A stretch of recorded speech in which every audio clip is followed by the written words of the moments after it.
Assalamualaikum warahmatullahi wabarakatuh. Saya Muhammad Alfat. Di sini saya akan memaparkan terkait artikel saya yang berjudul Strategi Pembelajaran dalam Pandemi COVID-19. Pendahuluan, pandemi COVID-19 berdampak pada munculnya permasalahan baru dalam kehidupan. Tidak hanya pada dunia ekonomi, namun juga dunia pendidikan terdampak dengan sangat signifikan. Kebijakan pembatasan skala besar yang mengakibatkan pembelajaran tatap muka di dalam kelas dipindahkan ke rumah dengan sistem pembelajaran jarak jauh menggunakan internet. Pembelajaran pun dilanjutkan secara daring atau online. Dalam satu sisi pembelajaran ini efektif menjadi salah satu upaya penyebaran wabah, namun di sisi lain menimbulkan persoalan baru dalam dunia pendidikan. Permasalahan pembelajaran jarak jauh secara online di pandemi ini berkaitan dengan banyaknya ketidaksiapan antar siswa dengan guru. Hal tersebut dikarenakan siswa harus dapat memahami materi dengan sendirinya tanpa penjelasan langsung dari guru. Begitu pula di keadaan pandemi ini, siswa harus mempersiapkan biaya ekstra untuk menyiapkan kuota agar dapat mengikuti pembelajaran secara online dengan jadwal yang lumayan padat. Sedangkan guru harus mampu menyampaikan materi dengan cara yang efektif sehingga mampu diakses melalui jarak jauh.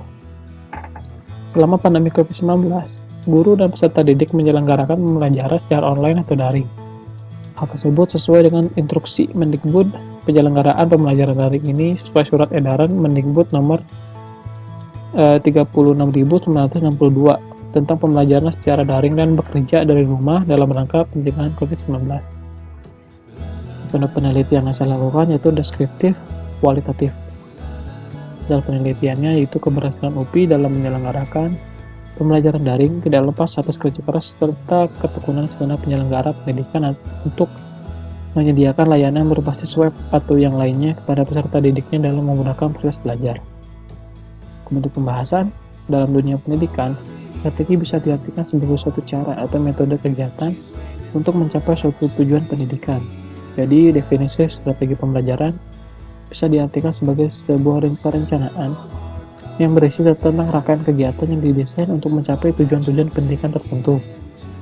Menurut CAP tahun 1995, strategi pembelajaran adalah suatu kegiatan pembelajaran yang harus dikerjakan guru dan siswa agar tujuan pembelajaran dapat dicapai secara efektif dan juga efisien.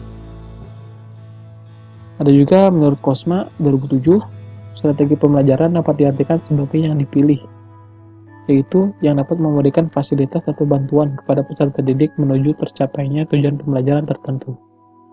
Kemudian ada strategi pembelajaran di tengah pandemi COVID-19. Yang pertama, ada menetapkan manajemen waktu, mengatur waktu dalam belajar dengan teratur, mengerjakan tugas perkuliahan yang telah diberikan oleh dosen dengan fokus. Hal ini akan lebih mudah dijalankan pihak universitas, memberikan batasan akses daring pada mahasiswanya. Yang kedua, ada mempersiapkan teknologi yang dibutuhkan.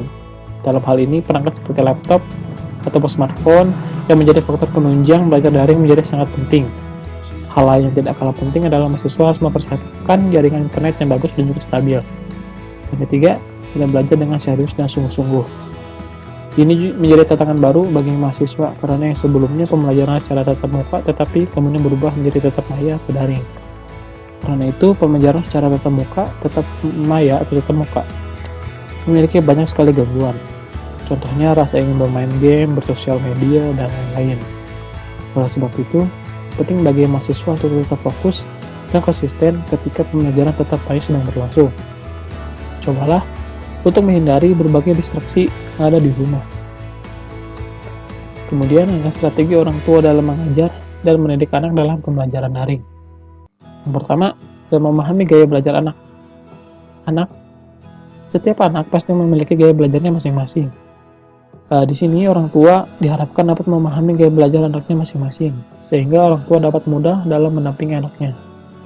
Yang kedua, ada menyiapkan lingkungan belajar anak. Anak dapat belajar dari lingkungan sekitarnya, mulai dari keluarga, sekolah, dan juga masyarakat. Hal yang dapat dilakukan orang tua dalam mendampingi anak belajar di rumah adalah dengan cara mengajarkan anak kemandirian, mengajarkan anak tata krama, dan mendampingi anak belajar sesuai dengan kebutuhan anak. Sekian dari saya, mohon maaf bila ada salah kata dan juga kekeliruan. Assalamualaikum warahmatullahi wabarakatuh.